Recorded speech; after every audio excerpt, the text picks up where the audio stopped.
Welcome back. On the 25th of February 2013, a court case was heard in Horsham. A chap called Tony Rook has been refusing to pay his TV licence because he claims to do so would be an infringement of Section 15 of the UK Terrorism Act.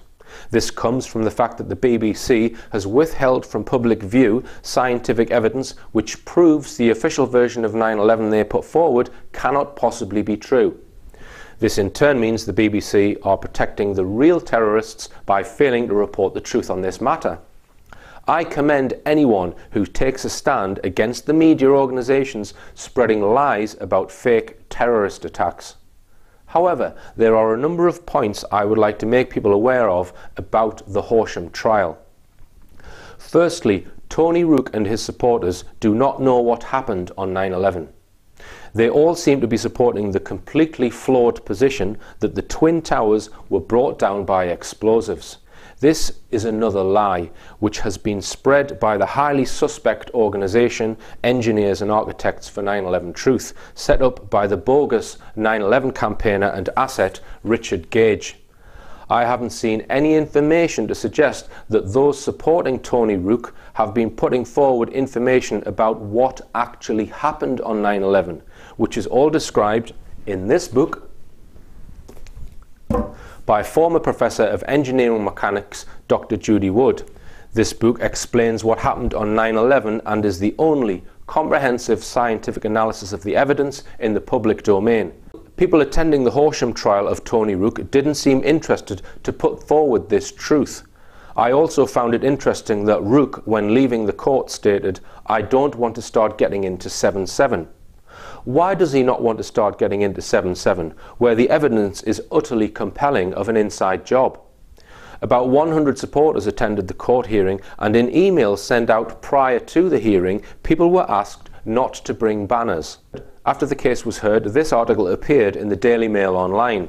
TV licence evader refused to pay because the BBC covered up facts about 9/11 and claimed tower fell 20 minutes before it did. One image I found very interesting in this article is this one. Several things to point out here. Supporters were asked not to bring posters. Was that done to ensure this poster would be the only one on show? I happen to know quite a few people involved in the 9/11 Truth movement and recognised some familiar faces in online videos of this event. I do not recognise any of the men holding up this poster.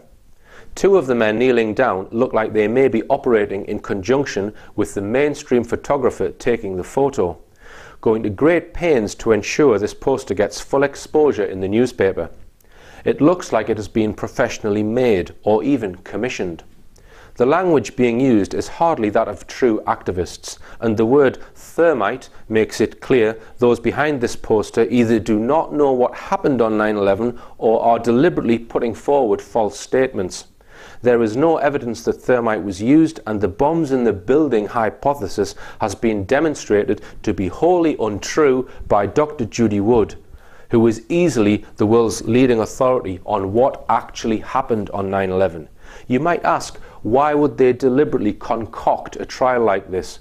Well, if MI5's mainstream media have decided to let alternative evidence, some would say conspiracy theory, into their publications, they need that evidence to be the bogus evidence, not the real evidence contained in this book.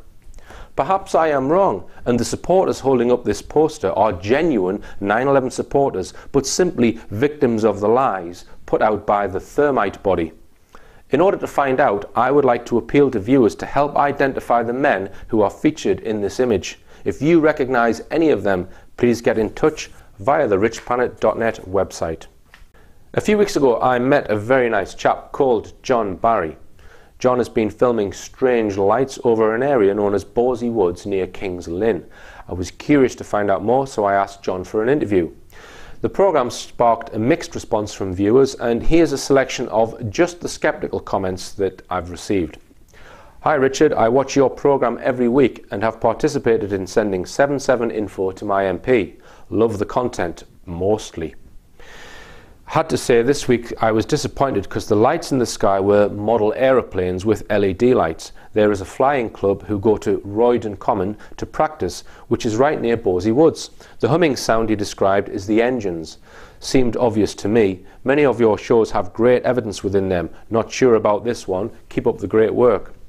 Now, at the time of filming, I was unaware of this model aircraft club, and after receiving this email, I visited their website, and they do fly some rather strange looking aircraft fairly close to the woods. A viewer of Richplanet contacted the model aircraft club to ask about their activities, and a member of the club kindly replied. I have attached a few photos of me night flying, so you can see we use different colours for orientation. We mainly see the bottom of the craft when we fly and generally use the adopted port starboard colouring of red and green. I still don't think he is seeing us. Bosley is some considerable distance, and with the lie of the land we would need to be at around 900 feet to be seen from Bosley. We typically night fly no higher than 200 feet, as these models are fast and can soon turn into a single point of light as they are quite small. I am almost 100% sure he is not seeing our planes. I think you will find this has more to do with US Air Force or RAF than UFOs. RAF Marham is 6 miles from Bosley, and USAF bases Lakenheath and RAF Mildenhall are massive bases and not far away either. A B-2 flying banked circuits does look like its triangular lights are flying base first. The B-2 aircraft often overfly our field during the day, so I see no reason why they don't do it at night. Hope this helps. Further emails came in from viewers. When looking at the UFO footage in the show, it was clear that these triangles are flashing in the same way that all flying objects by law have to do at night. So in my opinion, these particular triangles are man-made and being piloted by humans. I've looked into much of the UFO and USO phenomenon, and I'm a definite believer, but from what I've seen, genuine ET piloted UFOs don't flash that way. As you know, man-made flying objects flash at night in order to warn other flying objects they are nearby.